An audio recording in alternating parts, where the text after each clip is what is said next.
gonna do with it?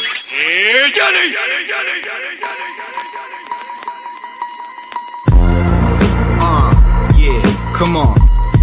Yo, this that spooky shit, that real, that's right. That GMSONIC shit. Hey yo, Mr. Clean. Shout out to Dracula Presley, Corbin, Johnny Slash on the beat. Hey yo. Yo, it's the GMSONIC show. Phantom opera flow, permissionless, immutable, unstoppable, spectacular. Gather with Corville and Dracula. Abracadabra, flip shit like a spatula. Few Andre Stan, the master of memes. DeFi king, half man, half virtual machine. No other team can match the collective expertise. No other chain can achieve the supersonic speeds. Home with the most creative tech. What's your favorite decks? Spooky swap, equalizer, Beethoven next. And when I place my bet, I never break a sweat. Worship the open source code like sacred text. Rest assured, battle tested and ready for war. I check the bribes, cast the vote and collect the rewards. Knock at the door, trick or treat. Move like a zombie, but usually I stay cooler than Fonzie. I get surgical with this, call me Dr. Doom. Break the sound barrier, hit you with a sonic boom.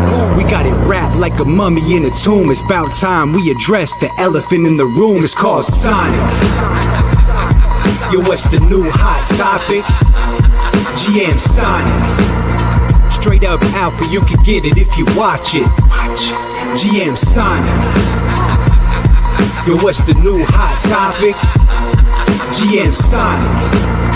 Straight up alpha, you can get it if you watch it.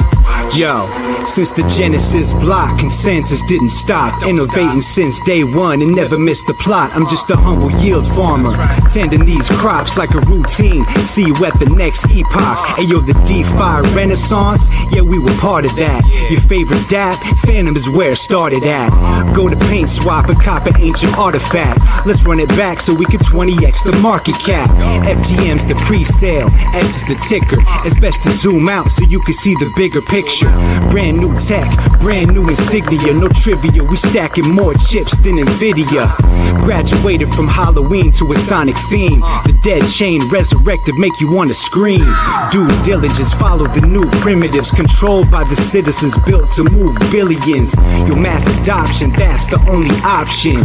We ain't stopping till we locked in the top 10. Who got the best community? Who got the most promise? Who got the most pumponomics? Phantom and now Sonic. Yo, what's the new hot topic? GMSONIC. Straight up alpha, you can get it if you watch it. GMSONIC. Yo, what's the new hot topic? GMSONIC. Straight up alpha, you can get it if you watch it.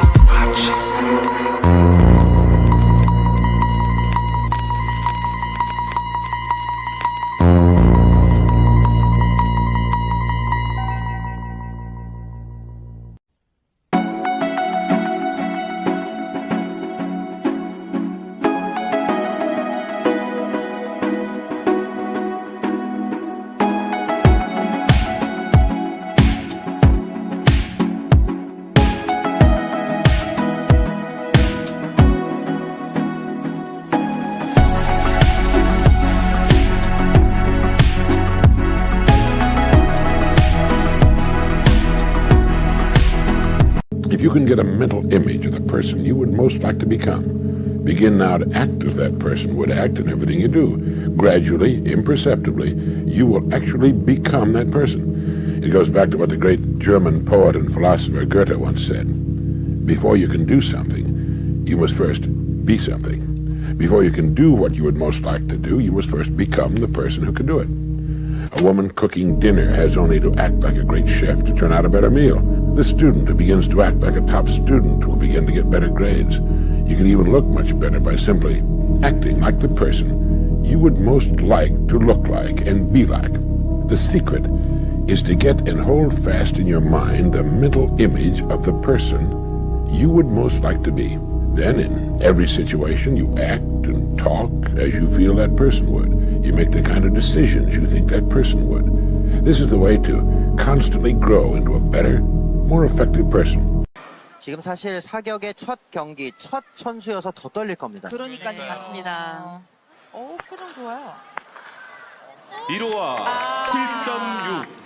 지금 준 상황이 어떻게 된 거죠? 6.3. 네, 지금 이로하 선수가 There's 4 different things you could do with that money. Names it. Buy something. What else? Save it. What else? Donate it. What's the last one? Invest it. And part of me wanted to say, you can also gamble that shit.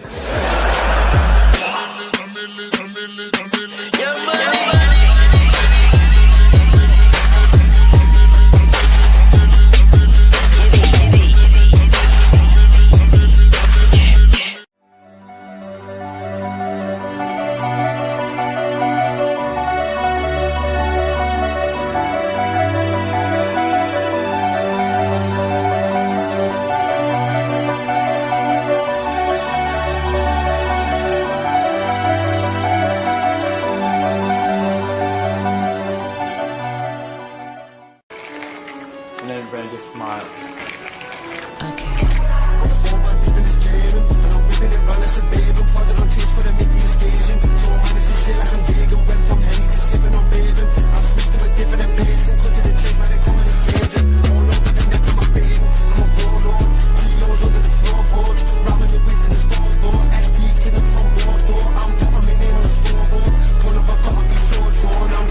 Por semana y empieza la gordura con este rico baile del Santa Claus. Un paso para adelante y otro paso para atrás. Sume la pancita y vuélvela a sacar. Brinca la vueltita y vuelve a comenzar. Otro paso para adelante y otro paso para atrás. Pero mira, mira, mira, mira, mira cómo mueve la panza el Santa Claus. Ábrale la pista y viene bailando el Santa Claus.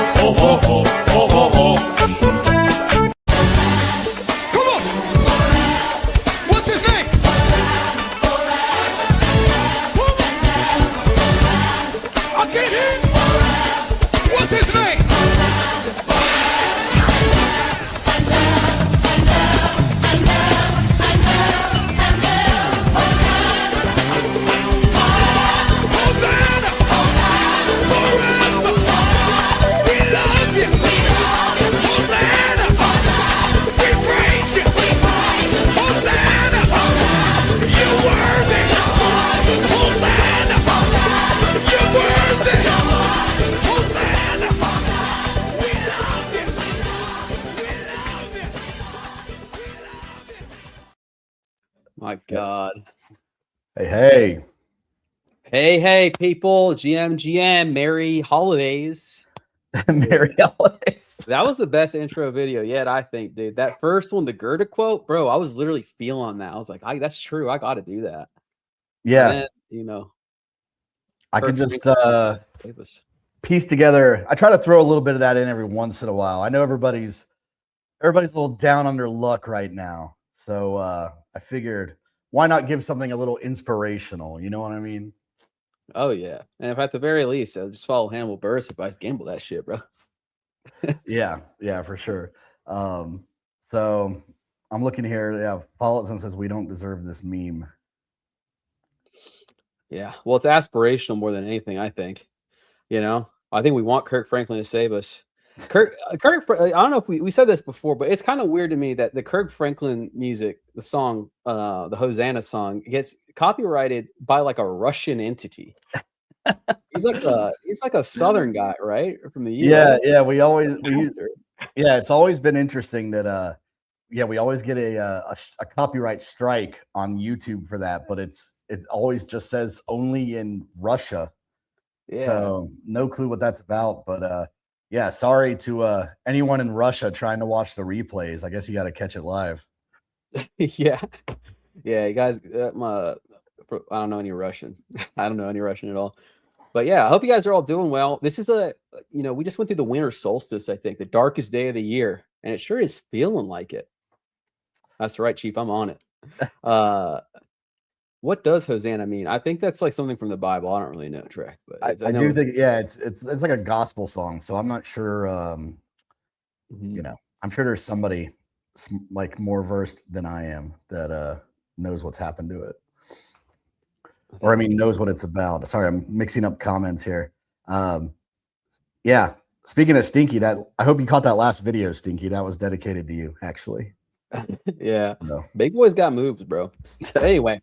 Let's get down to business, dude. As you can see behind me, things are looking great for everyone around the board, especially Pippin. I don't know what the hell Pippin is. Have you heard of Pippin? I've heard of it, but I think it's just a meme token. I think. So it's a scam. I'm not Wait. sure. I've seen Dude, it tossed it's around. real. Actually, I think if I remember right, maybe somebody can correct me here, but I think it's actually a BSC meme. Like it's not Solana or Base. It's I think it's one of those deals where they've gotten a little flack from like mysteriously exchange listings and all that stuff, So, but I guess it's booming. Yeah, I guess it's booming, but we shouldn't talk about it too much, or else we risk losing our endowment talking about something that is not us, which is S. Let's talk about it, dude. Let's talk about the prices. Everyone's in the chat. They're saying we're missing the new ATL for S. We're missing. I'm not missing it. I don't want it to be here. Yeah, I mean, pulling up the chart. Alts are taking a beating across the board still. Bitcoin is mostly, Bitcoin's, I guess it's about 30% correction has, kind of changed the entire, we were having like before 1010, things were, we were having like a decline, but things were, stabilizing, starting to feel good. 1010 is still, I think, just completely affected the marketplace. Lots of big players lost significant amounts of their wealth in that event. A lot of market makers took big hits. So a lot of people just immediately, they've basically been risk off ever since. And when you're risk off, you are selling all your riskier assets. So of course, Bitcoin takes a hit, but Ethereum next to topple down the stairs, and then alts are just just in the basement being flogged.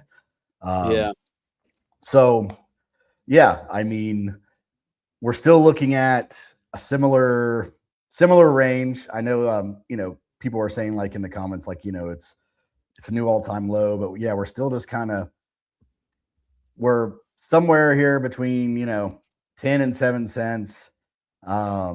Where we've just been ranging for a while. And I mean, I hope we're closer to the bottom than anybody suspects. But as Funeral says, we can go lower. It can always go lower. The Santa rally, it's looking like we are being forsaken of the Santa rally once again. But it's kind of like, it's hard where it's like the SpongeBob meme where they're looking out the window at the guy all happy. It's like, we're having this happen in crypto, but gold and silver, new all-time highs every other day. Stock market is ripping. They're saying that the SP 500 is geared up for a record close today. So it still to me boils down to we're still waiting on macro events until there's a situation where people are going to want to bring their money back. And I don't think we're in a bear market still. I think that if you're looking at the big picture, I think that we were already in a more like a conservative risk area compared to like, say, like a true like blazing bull market. In terms of like, when there's AI popping off and the ETFs popping off and everything else, it's kind of like, you're already making returns on risky assets in the stock market. So why are you going to ramp that up another however many X's to come to crypto, right? So Stinky says it's not a bear market, it's a cub market. That's about how I feel, honestly. Yeah. I think again, it's hard not to feel like the boomers just keep getting richer, dude. The boomers buying and hoarding gold and houses and all this stuff. But I think you're probably more spot on with the assessment of like, I can take on, there was a post around this recently, right? I can stake like USDC and get like 5%, or I can get a treasury bill for like 4.8. And it's like, is it really worth the additional risk when it's like one is guaranteed 100% to redeem, and the other is like, well, there's a little, I mean, anything could happen in crypto. So it's like, it's a mix of this, right? I also think there's a little bit of exhaustion in our sector, right? Especially when you consider, again, we talk about this every time it comes up, but when you compare it to other assets, right? Something like AI, you're getting backstopped by very large institutions that are like openly on board, right? We're talking about the largest, literally the largest companies in the world being like, yeah, we're all in, baby. As opposed to little flirtations we often get in crypto where it's like, yeah, we'll have like a in-chain blockchain department exploring. Yeah. Very different than, the AI boom that's happening. Yeah. And I mean, I think we're seeing even the same thing with when crypto had like a bit of an AI boom. It's kind of the same thing. It's just like, there's already some pretty risky, volatile AI plays in the actual stock market. So there's going to have to be money flowing, and a lot of it, until people are just like, all right, let's allocate, I don't know, 2-3% to crypto, see if we can hit a 10x or 100x. And when I talk about these things, I say this with kind of just like in mind of what we've discussed before, which is, we are just not in a like retail environment with crypto. So, I mean, we are kind of like at the mercy. We're basically at the mercy of more like institutional money right now in terms of like money coming into the market or not. And like I said, you had 1010. You've had several of these like stable token debacles. The Stream incident was a great example because, I mean, how much money was in Stream? It was like, 300 million, $500 million. I can't remember. But, same deal. It was like, this was people fighting in the margins. You know what I mean? Oh, I can get an extra few percent on my stable token yield. Right. So yeah, it's just like, there's just been a lot of things I think that have kind of like turned off bigger money at the moment. And I think that's what it's going to take, is like that we're entering QE. That's just starting now. Like I said, we've just had 2 rate cuts. We still aren't at a point yet where we've really gotten to see the benefits of the rate cuts. And then, I mean, that's not even counting May, where we're still going to see that, like it or not, there will be a yes man in the Fed by May. Powell's term is up. There's no way he's going to go back in there. When they get to a point who goes in. So I still think that long run, we're looking at 2026 is probably going to be a huge year for assets in general. I don't know if it spells out like, oh, we're going to have like a full bull run, because I think Bitcoin only getting drawn back 30% is showing what we've also discussed on the show since probably like early 2025, which is we're looking at where we might be out of this whole, there's a bull market, there's euphoria, then there's a bear market for 2 years, and then we start gearing up for a bull market and the halving. And I think obviously we've seen that like money is also exited because of having timelines, but I think that we are like no longer necessarily going to be like stuck in these same cycles that we've had for the last 10 years. I think that 1010 ended up being a bigger incident than FTX melting down, and you only saw a 30%. You can't even necessarily say it was a 30% pullback because Bitcoin was already having a bit of a pullback. So I think that if you had 1010 happen 3-4 years ago, I think it would have been way worse. I think you're looking at, one of those 50-60% Bitcoin retraces, 70%, 60-70% Ethereum retrace. So I think we're watching that in action, where I don't know if 2026 we can say, oh, it's going to be a bull run, but there's going to be a lot more money entering the markets. Yeah, I think you're right. There's going to be a lot more money entering the markets. I think, though, my suspicion is, my feeling is, I think we're kind of reaching the end. And to your point about the 30% pullback, right? We're going to see a lot less of the volatility in the major assets than we're used to. I don't know if we're going to see another 70% pullback in Bitcoin ever again. But we're also probably not going to see 150% return on the year on Bitcoin. Yeah. But maybe I'm proven wrong. We'll see, because it just seems that like these assets are moving into kind of a more distributed and institutionalized, financialized system. It's not going to be as, we're not trading on Mount Gox anymore, bro. Trading it on major indexes. Yeah, 1010 showed how much of this industry is smoke and mirrors. Yeah, it feels like that happens every other week. The smoke and mirrors is revealed. Yeah, I mean, the illusion is another illusion. Yeah, I mean, going back to what caused 1010, in a way, it's really scary. You were looking at a single point of failure triggering billions and billions of dollars in liquidations. A single one thing, one price feed, one oracle gets messed around with, and that's what happens. So yeah, I mean, it's like the industry's grown up a lot, but it also still has a long ways to go. It's like I said, it's like when the stock market is this volatile and you have all those protections and everything's regulated, why would you come out here to where it's still the Wild West in comparison? Yeah. It doesn't make a lot of sense, especially with the amount of uncertainty. People are going to stick to what's comfortable and what's known to them. But I still do think there's a lot of opportunity left in crypto because of a lot of it's still, I don't know, permissionless, decentralized aspects. But I kind of want to talk about that, dude. I had a friend a while ago who was telling me that like tokens, no matter what, like crypto is a huge innovation for a lot of reasons. One, because of the fundraising aspect of tokens, which is like a huge breakthrough.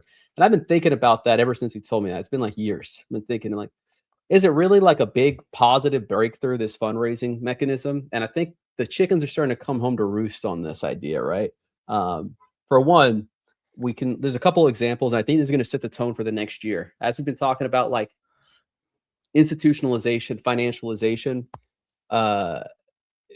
we're going to see a lot of these moves, this tension between the decentralized entities and like the labs that kind of manage the projects or products. I'm saying all this to kind of segue into the Aave DAO versus Aave Labs kind of governance proposal, because I think this is kind of mirrors some of the sentiment on Sonic and literally every other L1, every other project that has a similar structure where you have a labs entity and then you have some kind of decentralized part of it. Where it's like, who owes who what? Yeah. We want to jump into that now. We want to take another quick look at the Bitcoin chart. No, we can hop in that now. I mean, just looking at Bitcoin real fast, same thing. We're still just hovering over the cloud. We're hanging in there. Ethereum, we had a bit of a march up, still holding support. It's what leads me to believe that hopefully we are close to the bottom here in terms of Bitcoin and Ethereum. And hopefully, as long as things continue to go well, we can hopefully start the market overall to begin marching up as we get some better like macro conditions to benefit the whole market. But yeah, I mean, the Aave thing's interesting. If you're not caught up on it, there's 3 or 4 venues where these fights have been spilling over into, whether it's the timeline or a couple of like really large Telegram groups. Essentially, it is an interesting question, because there are a lot of entities that have this structure, right? Where essentially you have Aave Labs, who are the builders and the devs and the executive team and everything else that oversees Aave. But when you have the DAO is everything to do with the Aave token. And so what's happening right now is there's a lot of infighting and debate over some moves that the Aave Labs entity has made, where essentially what you're looking at is they're fighting over where does the money go? Like Yeah. in terms of revenue that Aave makes. So, you know, Aave Labs itself has certain things that they say, well, if you make money from this and this, that's our money. Which they have a very well-known DAO. It's a very like, you know, large entity. They take it really seriously. So yeah, what you're looking at is like the founders of Aave and the devs and everything else kind of fighting with the entity that represents the token holders.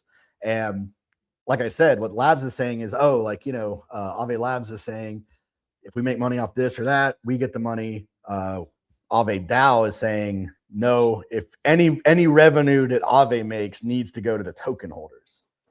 Yeah. It seems like what kicked this off was they switched how swaps were being handled, and the new swap mechanism, all of the fees are going to a address controlled by Aave Labs, as opposed previously they were going to a DAO address. So like you're saying, it's interesting because how the DAO is framing the argument is like, because from my understanding, the Aave DAO also manages things kind of like on the contract level, like what markets are opened, what the risk ratings are, and all that sort of thing. Like what are the ratios, the market caps for the markets and all that stuff. And so they kind of view it, and also they ponied up the money for the development basically up front. So from their perspective, they're like, we invested in Aave Labs to productize this system, and they're doing great at it. We deserve to be compensated for it, right? Which does make sense to me. I can also see the case from the Labs where it's like, well, you know, yeah, you guys run the contracts and stuff, but we do all the marketing and everything else. We do all the actual business, make all the money. So it's going to be a very, very important discussion because it's going to set the precedent, I think, because Aave is so big. Aave is kind of like the golden standard. It's going to set the precedent for how I think these disputes are resolved going forward, which there will be more. There will be plenty more. There are going to be so many more, dude. We talked about it last week. The Axelar thing, I think, was like the canary in the coal mine kind of thing. Like the first example where token holders are like, wait, you could just take all this shit away? Like, you could just take all the money parking parts of this away? Yeah, power struggle between founders and stakeholders is the new narrative. Yeah, I mean, and it is kind of funny because it's just something that, yeah, I mean, we're not really necessarily used to. You know, it's like, I don't know. It is kind of like, where do you draw the line on this? Where, you know, somebody, it was that account, White Whale or whatever, which, you know, some people love it, some people hate it. But his take on it was kind of like, you know, unless your token pays dividends, unless your token gets some benefit from the revenue, then all protocol tokens are basically just a project's meme token. And that's kind of like, I don't know. Like, I think another reason Aave is such a great reason for this to be kind of like the battleground is, you know, there are projects where the token is the product and everything in a flywheel has to kind of work together, including the token. Aave is a unique situation because the token doesn't need to exist at all. Aave makes a ton of money on fees from their lending and borrowing. So it's a perfect battleground for this argument because, you know, a lot of people will just say, I mean, why does Aave even exist? Why does the token even exist? Well, why do most of these tokens exist, right? Yeah, that's the big question in the room. It's always been the big question, I think, is what is the actual point of these tokens? We've had so many arguments. We've had so many, and this is also servicing a lot of age-old arguments about tokens, right? Which is like, are they equity? Are they not equity? Are they different than equity? They're somehow better than equity. It's a mixed bag, and I think that's part of one of the things I think that's been very damaging for the industry is because it really depends on the product. It really depends on the project or protocol you're interacting with. For some it's the product. For some it's equity. For some it's voting rights. For some it's revenue distribution. For some it's just fucking nothing. It might as well be bottle caps. So Some kind of standardization would make the industry a lot more accessible. But I think because we're not like, this is a decentralized space, it's going to be something very culturally driven, kind of like through this Aave DAO battle, right? Where it's going to be someone is going to win, and it's going to form the base case going forward, where how the resolutions are going to happen. And 6-7 is very true. They fundraise with a token though. Stinky, that's right. And this is the thing is, we need lawyers, dude. You need someone representing your interests here, because unless there was some kind of binding agreement, it's going to be very difficult to extract value out of someone, right? Like, how do you say like, well, we had an agreement if it wasn't like ironclad? Yeah. Which, by the way, is what crypto was supposed to remove all the need for. It's supposed to be all in the contracts on chain anyway, so we're not even supposed to be having to discuss it, right? It's just supposed to play out mathematically. Correct me if I'm wrong. Yeah, I mean, pretty much you would say, oh, this is like why decentralization is so great and this and that. You know, you don't have to have these agreements, but with that, you don't necessarily cover all the bases or cover things that are going to come up 3 or 4 years down the road. So that's where it is, right? And yeah, I will say that with the Aave token, it's like, does the token need to exist in its current state? No. But they did use it as a fundraising mechanism. So I don't know, maybe going forward, there's some kind of bond raising or something like that that would make more sense than, you know, having a DAO and a token and all that stuff. But yeah, I mean, the Axelar purchase by Coinbase was very interesting, as the team was fully vested at this point. You know, people are just like, wait, you know, like, what are these guys actually like on the hook for then? Are they on the hook for anything? Because I have a bunch of this token and it's, you know, now it's going to go to zero. So yeah, well, to Stinky's point, just buy back the token and move on. I think that's also something we're seeing a little bit of weakness on. And every place that is buying back tokens, it's doing, I mean, look, I had it on the other view. If we look at Pump buys back their token like a bunch every day, dude. And it's not really helping too much in terms of delivering value back to. Yeah, there was a statistic about Pump where it was something crazy. It was like it's pretty low float to begin with, but they had basically bought back a third of the tokens on the market at this point. Wow. And you're still seeing it down like 80% from launch or whatever. Yeah, still seeing lots and lots of pain. Yeah. My goodness gracious. I remember when I was in Pump, dude. I remember when I thought I missed the boat on Pump, at the perfect place to lose a little bit of money on it. You know? We all thought it was going to be an easy trade. Yeah. But I mean, even Hype is suffering some here, you know, also famous for their massive buybacks, maybe holding up a little bit better than some people, but still. Yeah, Hype's down about 50%, maybe almost 60% at this point. But yeah, holding relatively strong compared to the, you know, 80-90% drawdowns that a lot of alts are having. Oh, wait, Stinky's got a good idea here. No, buy it back so there's no more holders, then there's no more Aave token, and Aave Labs doesn't have anyone disputing the revenue. Good idea, actually. Like a trade-in. Yeah, they should handle it like kind of like this Warner Brothers deal, right? They should be like, you know, we'll buy your token with like a 10% premium or something, but you have to, you know, you send us the token and we give you some ETH or whatever, right? Yeah. Wait, that's actually a pretty good idea, dude. I think some projects might be actually benefit from something like that to kind of reduce some of their supply. I get some people off their back, maybe. I don't know. But that Warner Bros. Deal is crazy, dude. Like, Paramount is going nuts. I don't want to divert too much into this, but it's pretty wild. They're kind of offering something like, what, 20% over the stock value or something? Like, insane. Yeah. They're desperate. There's a name for that move. I forgot what it's called, but yeah, basically it's just when you get to the point where you're overpaying so that your bid will win, right?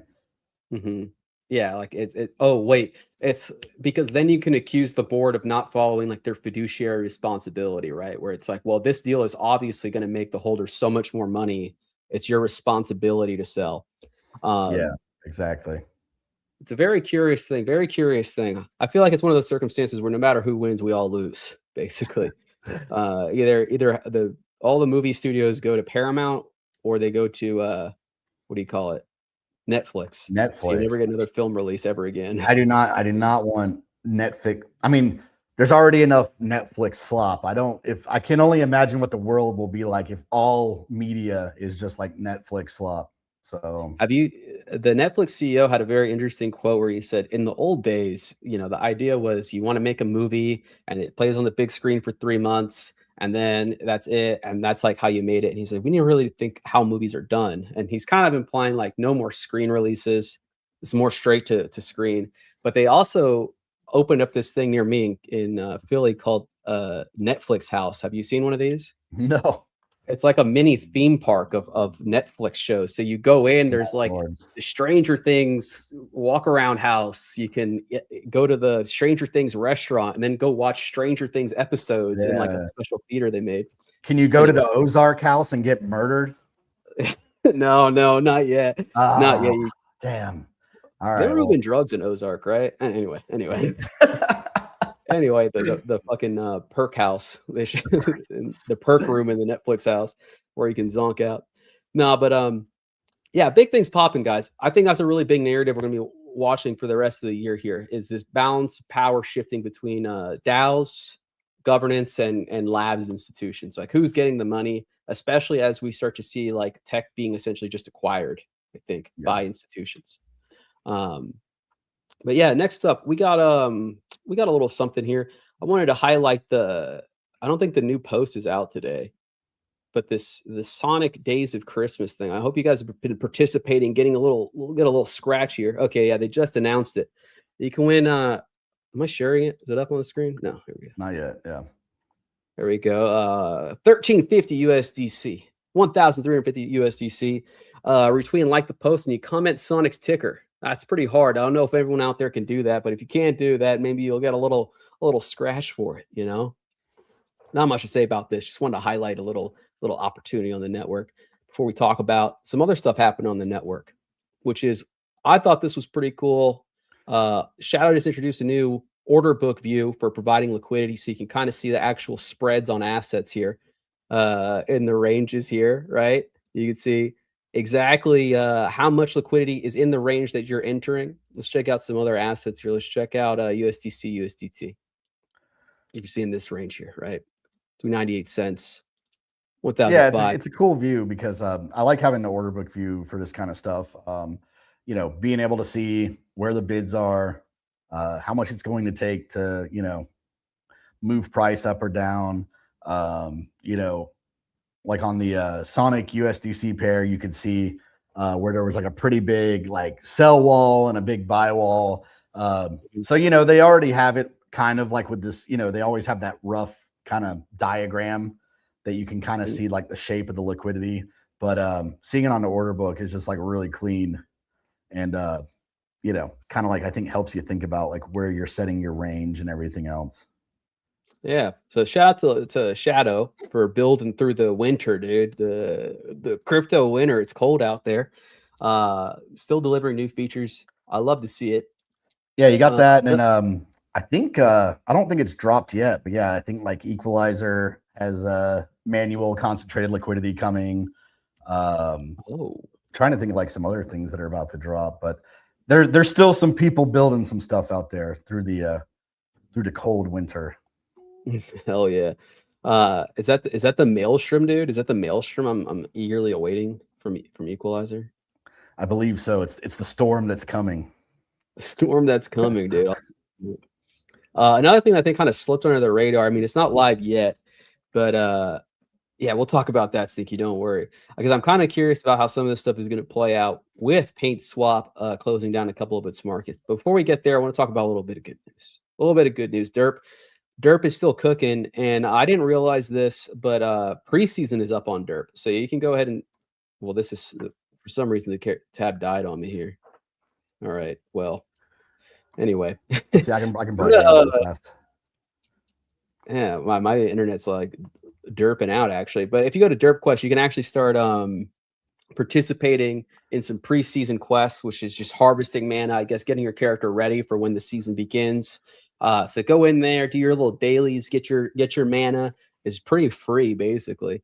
And also there's Derpmas going around. I don't know how to claim my Derpmas. I click it sometimes when it comes across my feed. You've been celebrating Derpmas? I saw like funerals. Yeah, they've been dropping NFTs like every single day this month. Oh yeah, it's like the dude. Why is my thing so? There we go. Oh wait, that's you. Wait, here we go. Oh, never mind. Drac, you got to share your screen. My shit's all going down. I don't know what the hell is happening. And your camera died. What the hell is going on? But yeah, man. Derp Quest. I'm super excited for it. I'm getting my rogue up. He's a midwit. I wish I could throw it up on the screen. Oh, chat activity counts towards points. Don't tell me that, dude. You know I'll be in there all day. But yeah, so they've been dropping NFTs for Christmas here, like, or holidays or whatever. But like every day, there's pretty much been a drop, and I think that's running through like, I don't know if it's, I can't remember if it's running through Christmas or through the end of the year. But Funeral might be able to answer that down there. But yeah, you know, like I said, you know, it's like Shadow's done some stuff. Equalizer's got some stuff going on. Derp's got some stuff going on. Beats has a new product they're working on. Outside of the governance vote drama, they have like a new looped S thing they're working on. So regardless, you know, people still got to keep building on the network that have projects and all that stuff. Let's see. Here's something that Funeral says Burps and Derps giveaway for tomorrow. So keep an eye out for that. I was also just looking at a question here. It says, a little off topic, do you think if Sonic had no airdrop for current holders and made new USDC holders that deployed to remain in the ecosystem for a year to receive a small AD, I'm not sure what that means, an additional drop? And I think your mic's out still, Corville. Okay, yeah, I'm back. There you go. So I guess what he's saying is you would get, if you were instead of like a no airdrop for current holders, but you made USDC holders that deployed for a year receive an airdrop. Yeah, I mean, that's an interesting idea. Obviously, for metrics, that would probably, you know, benefit the network, right? To deploy your stables and, you know, have like a guaranteed airdrop. I mean, season 1 was obviously like really heavy towards stable tokens. And, you know, we saw the metrics, you know, flourish a good bit. I think that, you know, no matter what you do or how you approach it, stable token rewards are what people are hunting for. Now you still are going to have the same issue of they're going to get their rewards and they're going to clear out and look for the next thing after. But yeah, I mean, I think that if you know, had rewards for stable token providers, borrowing and lending, and then like liquidity pools on the dexes and all that stuff, like certain liquidity pools, you could definitely, you know, crank some of the metrics or improve them. Yeah, Stiggy says, wasn't the original airdrop, everybody kind of like cried about it being so stables focused. That is true. But like I said, it's like one of those, it's just like a harsh truth. I mean, there's no way around it, right? Yeah, I think personally, I think just the airdrop thing is kind of like, look, the market's changed, dude. Like the participants have changed. It's very different to airdrop a bunch of guys who are dorks and like really into to programmatic money, and like they're gonna use those funds to launch their own little projects. They're gonna try and like play around some more. It's very different to give people money when there's a bunch of doors to leave, right? Like. Yeah. It's different. Basically, what I'm getting at, it's different. Like if you were to give an airdrop to everyone in your robotics club, it's different than giving it to everyone in your robotics club versus everybody who wants to play with your robots for 30 minutes. I don't know. Like, you know, but Yeah, I don't know. I think and Gavin was mentioning that Infinix. Yeah, I mean that's actually I've played around with that a little bit, and the crates. Yeah, I mean it's a pretty cool the way everything's set up. It's pretty cool. So yeah, like Gavin also says, if you drop money, the majority of it needs to stay. And yeah, I mean that's the chicken and the egg scenario, I guess. Right? Is you can give the incentives, but you somehow have to have a reason for people to stick around after the incentives, right? Otherwise, it's just the mercenary on to the next thing. You know? Yeah, precisely. Yankee spot on again. Rewards and stable for using eco tokens. I don't know if that would even help either. I don't know. I don't know. I don't know if that would work. Sticky TVL. I think what really just needs to happen is I think what we're experiencing right now is like a fundamental shift in kind of the economics and structure of how all of these systems work. Like how does an L1 make money? Yeah. How does a DEX make money at this point when there's already kind of so many winners? And due to the nature of the space, I mean, I don't know if you guys years ago remember we were talking about in the future there's going to be you're not even going to know what chain you're on. It's going to be so abstract. It's going to be so easy to go between them. We're kind of already living in that future, bro.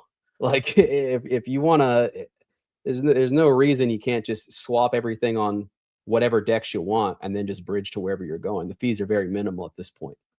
But you know, that's a challenge for 2026, guys. I think that's what we're working through. Yeah. And speaking of business shifts, now we can talk a little bit about PaintSwap, I think. So they're sunsetting a few apps and refocusing. That means they're going to be sunsetting the NFT marketplace, the NFT launchpad, and the airdrop marketplace so they can focus on S4 Kingdom. I think this is a sign. Oh, wait, I'm not even sharing the screen. Dude, what the heck? All right, I pulled up their general site here. StreamYard just hates my guts, dude. What the hell? Okay, here we go. This is the post I was reading. Yeah. So I don't think this is necessarily the worst thing in the world. I think it's a sad thing. There's still at least NFT marketplaces on Sonic. Crown's Lab, I think, is the only option now. But PaintSwap, you know, I said it before, dude. I remember when they had the Beardly game. That's what you use the brush for, is to play the Beardly painting game, and it crashed my browser the first 5 times I used it. But it was cool. It was fun, exciting. But yeah, the NFT stuff has kind of been drying up pretty harshly. I think it makes just good business sense to kind of pivot away from that into the thing that's actually making money, which seems to be the gaming, right?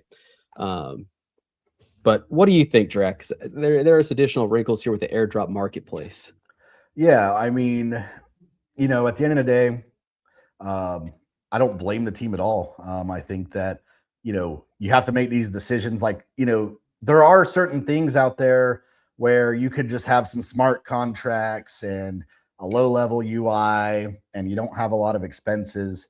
But especially for things like NFT markets, there are like significant expenses compared to just having a couple smart contracts hooked up to a front end for something. So, you know, there's significant expenses. To my knowledge, I think they've kind of like had this whole thing running at a deficit.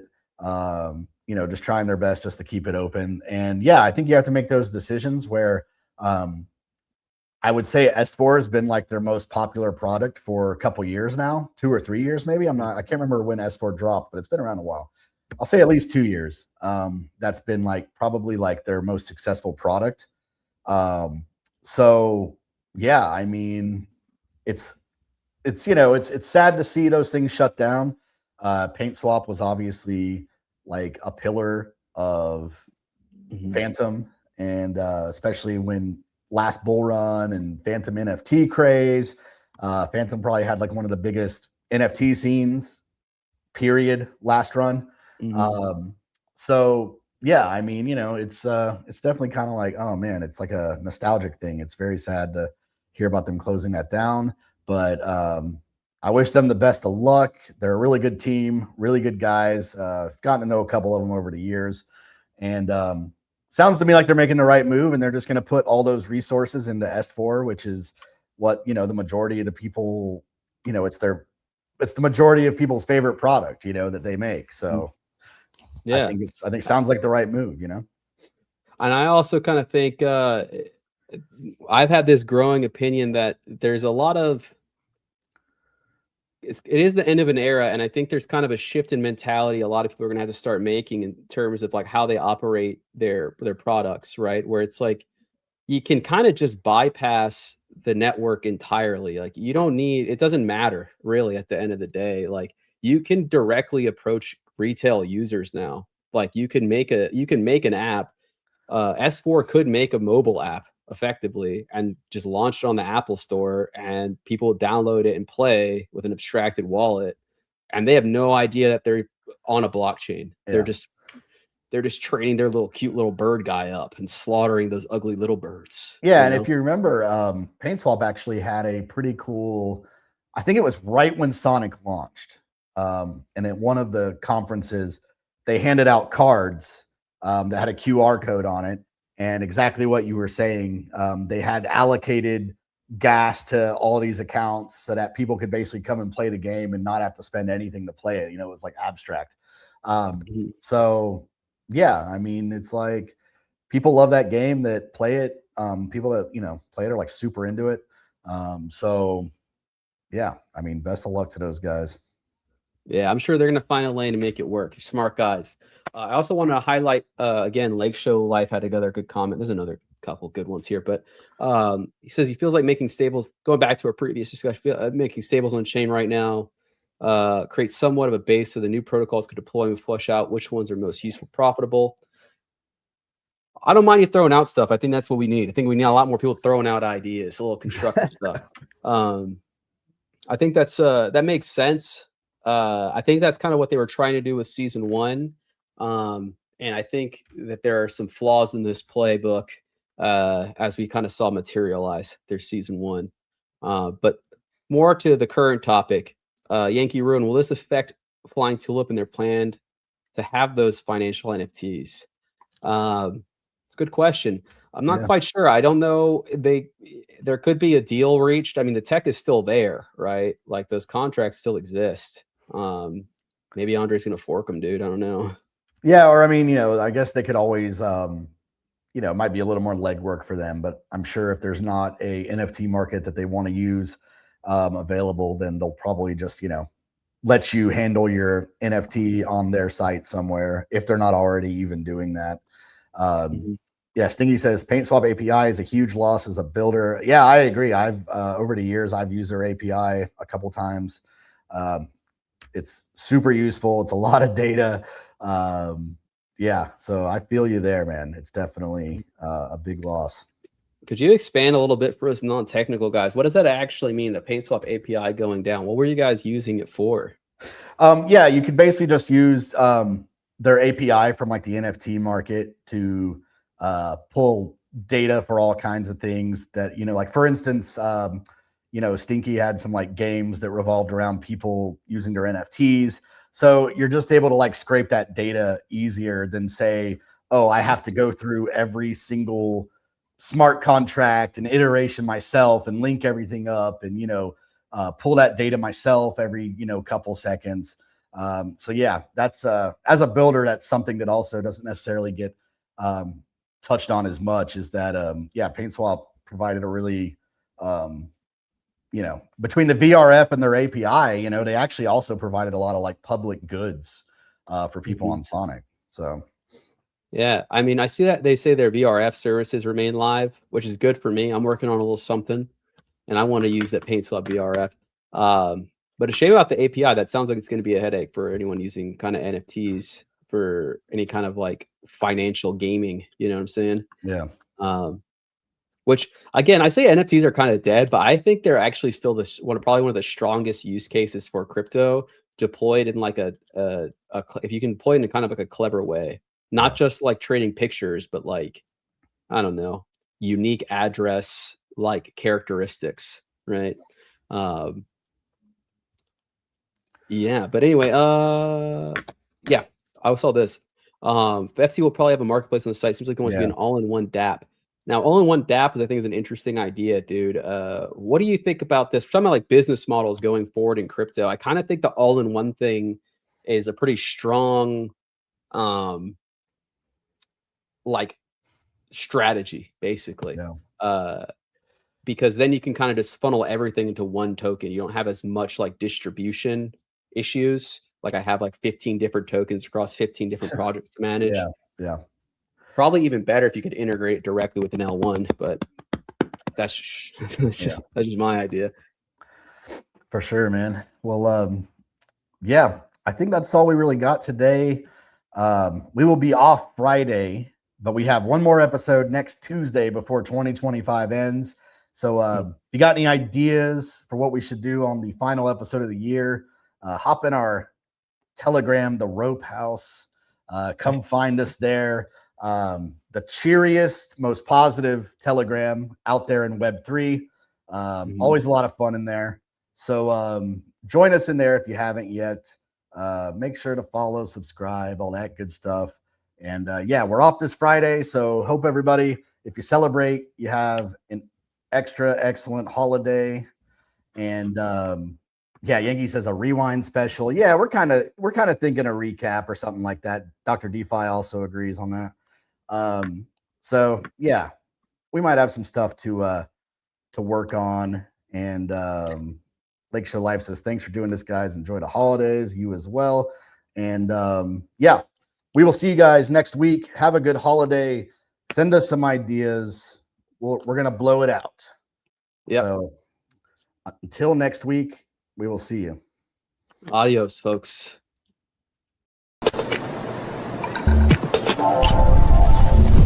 GMSONIC is Corbel and Dracula Presley. GM.